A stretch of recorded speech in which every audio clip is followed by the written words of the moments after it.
artists, this is the right video to watch if you were absent for the Mondrian color schemes and would like to make that up. It's the first assignment after Analogous Pumpkins, which is arguably a really good band name.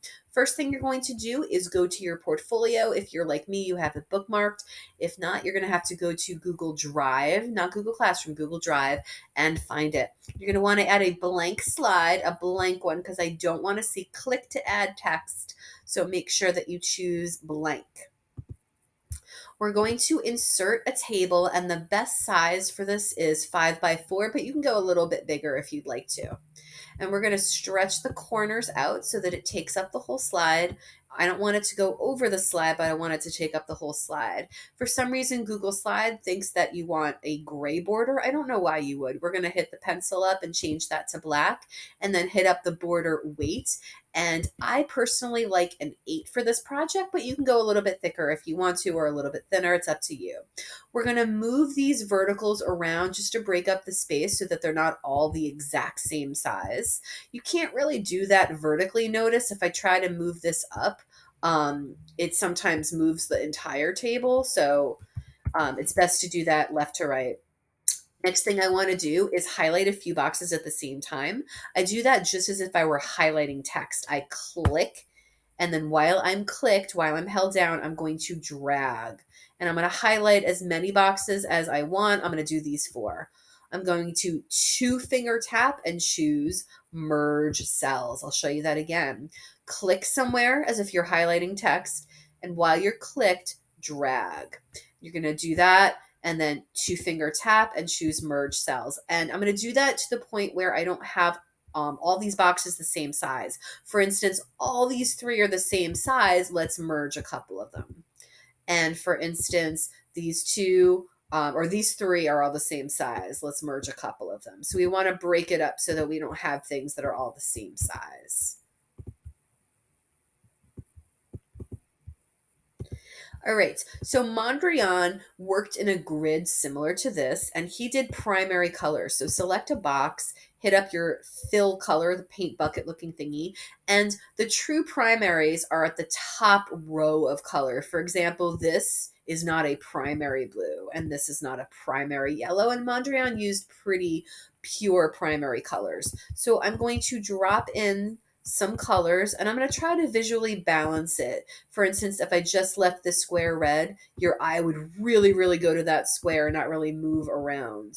So I'm going to drop in some primary colors. You can also use black, and you also want to leave white so that your eye has somewhere to go, some relief.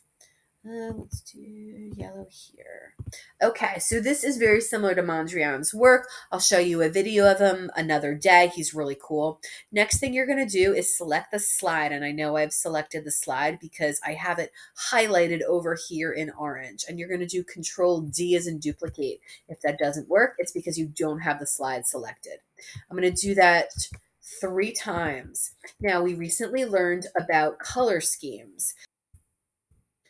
They were monochromatic, complementary, and analogous. So go ahead and label each of your slides monochromatic, complementary, and analogous.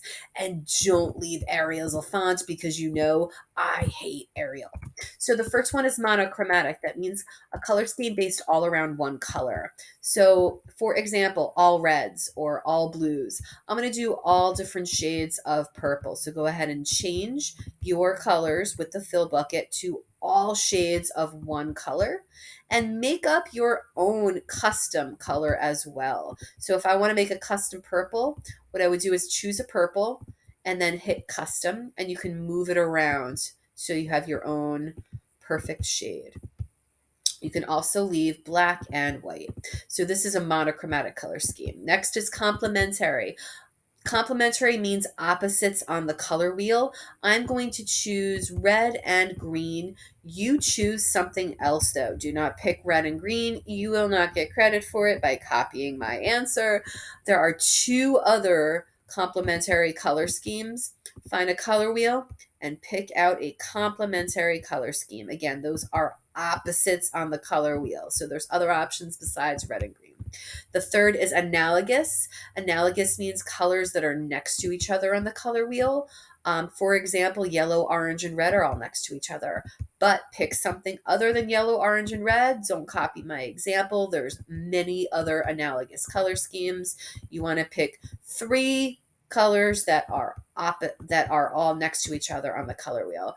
Once you have your 3 color schemes and your Mondrian primary color example. So primary colors for Mondrian, then monochromatic, all one color, and complementary opposites on the color wheel, and analogous colors that are next to each other on the color wheel. Find this assignment, Mondrian color schemes, attach your work, and turn it in. If you don't attach your work, I have no idea what grade to give you because my crystal ball is broken. Hit me up if you want to go ahead and see the analogous pumpkins live in concert or if you have any questions. Have a great day.